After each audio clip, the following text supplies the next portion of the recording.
Hello everyone, welcome back to my channel. Today we are starting with the new unit that is government budget. ये CBSE board में 6 mark की आती है और exam point of view से बहुत important है क्योंकि इसमें लिमिटेड कॉन्सेप्ट है और 6 mark is a big portion. इस यूनिट को हम 3 पार्ट्स में पढ़ेंगे. Today we are starting with the part 1 where I am teaching you the objectives of government budget. So let's get started. I just want you to know here कि जो हमारे country की government है वो अपने country में maximum welfare करना चाहती है. फॉर दैट गवर्नमेंट प्लान्स कि फास्ट इकोनॉमिक ग्रोथ हो, इंफ्रास्ट्रक्चर डेवलपमेंट हो, वेलफेयर प्रोग्राम्स चलाए जाएं. तो ये सारी चीज़ें जो गवर्नमेंट प्लान करती है उसमें बहुत सारा ह्यूज एक्सपेंडिचर होता है. तो गवर्नमेंट अपना पूरा टोटल एस्टिमेशन करती है कि हम ये सारी स्कीम्स लॉन्च करेंगे और उसके लिए हमें इतने एक्सपेंडिचर की ज़रूरत है, टोटल हमारा इतना एक्सपेंडिचर होगा. अब जब गवर्नमेंट एक्सपेंडिचर प्लान कर रही है तो गवर्नमेंट इनकम का भी प्लानिंग करती है. तो on the other hand government अपनी इनकम की भी प्लानिंग करती है कि हम लोग इतनी इनकम इन सोर्सेज से रिसीव करेंगे. तो ये जो गवर्नमेंट का पूरा एस्टिमेट होता है जिसमें गवर्नमेंट की इनकम और गवर्नमेंट का एक्सपेंडिचर प्लान किया जाता है for the coming financial year, that is called government budget. अब financial year is also known as fiscal year. ये स्टार्ट होता है 1 अप्रैल से और एंड होता है नेक्स्ट ईयर 31 मार्च में. हमारे कंट्री के जो कन्वेंशनल वेज हैं उसके अकॉर्डिंग फरवरी जो फर्स्ट वीक है उसमें finance minister government budget present करता है. अब जो बजट बनता है हमारे कंट्री में वो 3 लेवल पे बनता है, सेंट्रल गवर्नमेंट, स्टेट गवर्नमेंट और लोकल गवर्नमेंट.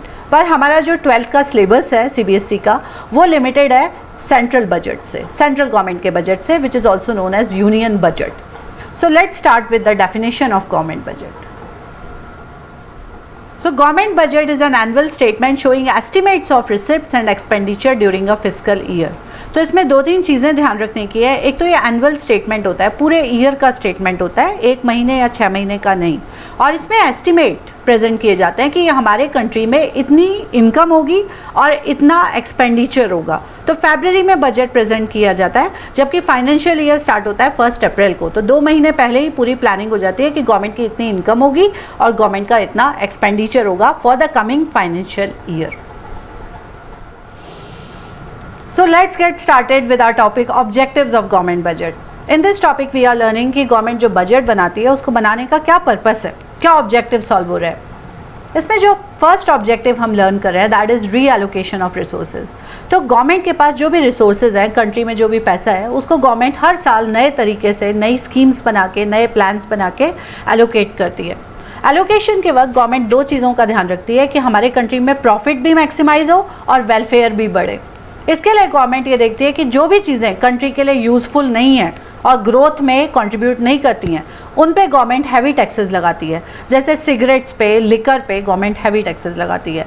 और जो भी चीज़ें कंट्री के लिए यूज़फुल है उन पे गवर्नमेंट सब्सिडीज़ देती है. जैसे गवर्नमेंट सब्सिडीज़ देती है खादी पे, LPG गैस पे, या एक्सपोर्ट ओरिएंटेड इंडस्ट्रीज़ है उनको बेनिफिट्स देती है, टैक्स बेनिफिट वगैरह. इसके अलावा गवर्नमेंट ये भी देखती है कि कौन सी चीज़ें, कौन सी goods and services private sector produce नहीं करता है या नहीं करना चाहता है, उन चीज़ों को गवर्नमेंट खुद प्रोड्यूस करती है. जैसे पब्लिक पार्क्स हैं, सैनिटेशन फैसिलिटीज़ हैं, रोड्स हैं, तो इन सारी चीज़ों का गवर्नमेंट खुद प्रोडक्शन करती है. तो इस तरह से गवर्नमेंट अपने रिसोर्सेज को वाइजली एलोकेट करती है जिससे वो अपने कंट्री में वेलफेयर भी बढ़ा पाए और कंट्री में ग्रोथ भी हो. So our second objective is redistribution of income and wealth.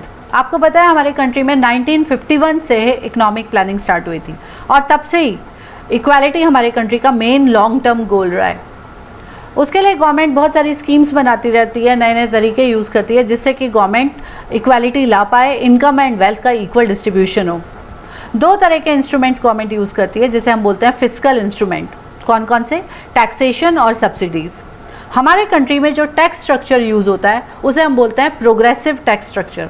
That means जो भी रिच लोग हैं या हाई इनकम ग्रुप है गवर्नमेंट उन पे हाई टैक्सेस लगाती है, और जो भी लो इनकम ग्रुप हैं या पुअर लोग हैं या तो उनकी इनकम टैक्स फ्री होती है या उनको बहुत ही मिनिमम टैक्सेस देने पड़ते हैं. इसके अलावा गवर्नमेंट जो लो इनकम ग्रुप है या पुअर लोग हैं उनके लिए बेसिक एम्यूनिटीज़ भी प्रोवाइड करती है बहुत ही नॉमिनल रेट पे. For example government public distribution system के थ्रू, राशन शॉप्स के थ्रू जो भी पुअर लोग हैं उनको फ्री में या बहुत ही नॉमिनल रेट पे फूड ग्रेन्स या बेसिक नेसेसिटीज़ प्रोवाइड करती है. इस तरह से गवर्नमेंट अपने नए नए प्लान्स के थ्रू, पॉलिसीज़ के थ्रू इक्वालिटी लाने की कोशिश करती है और इनकम एंड वेल्थ के इक्वल डिस्ट्रीब्यूशन के लिए कोशिश करती है। So our third objective is economic stability. Economic stability का मतलब होता है इकोनॉमी में बैलेंस, ना तो बहुत ज़्यादा इन्फ्लेशन और ना डिफ्लेशन। इन्फ्लेशन मतलब प्राइजेस का बढ़ना एवरेज लेवल पे, और डिफ्लेशन मतलब प्राइजेस का कम होना। तो आप जो इकोनॉमी में स्टेबिलिटी देख रहे हो, बैलेंस देख रहे हो, इसके लिए गवर्नमेंट कंटिन्यूस इंस्ट्रूमेंट्स और पॉलिसीज़ यूज़ करती रहती है। दो तरह की मेनली पॉलिसीज़ गवर्नमेंट इसमें यूज़ करती है, जिसे हम बोलते हैं पब्लिक एक्सपेंडिचर और टैक्सेस। अब आपको टैक्सेस तो पता ही है, जो हम कंपल्सरी पेमेंट करते हैं गवर्नमेंट को, ठीक है, जो भी पब्लिक कंपल्सरी पेमेंट करती है गवर्नमेंट को, दैट इज़ कॉल्ड टैक्सेस।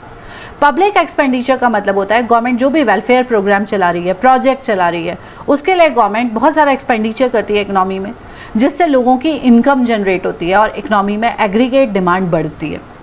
तो जब भी इकोनॉमी में इन्फ्लेशन होता है, गवर्नमेंट अपने पब्लिक एक्सपेंडिचर्स कम कर देती है और टैक्सेस बढ़ा देती है।